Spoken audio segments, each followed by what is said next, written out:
Mga katiyats, napanood niyo ba ang pelikulang Captain Phillips na binibidahan ni Tom Hanks? Well, ang aking employer ay bumili ng katulad noong lifeboat ni Captain Phillips. Ito yon, ating lapitan.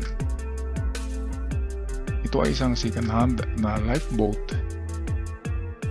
half boat, half submarine. Waterproof ito. Pang ano yata to, preps for emergency. Kung magkaroon ng katulad ng baha sa panahon ni Noah, maganda ito kasi waterproof.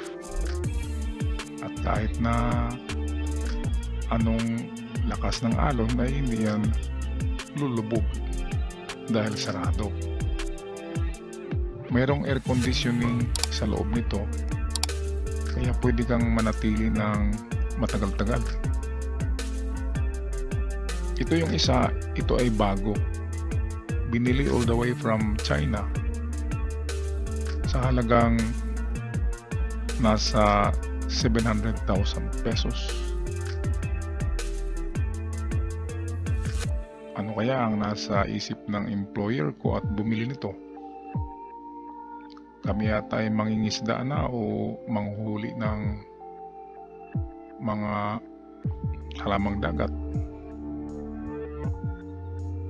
or just in case of emergency, lalo na ngayon na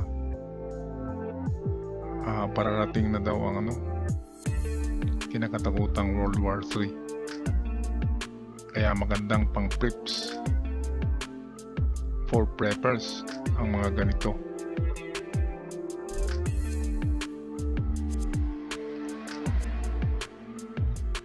Ayan mga katiyats, magandang bumili niyan kung meron tayong pera. Huwag kalimutan mag-subscribe kung nagustuhan niyo ang video.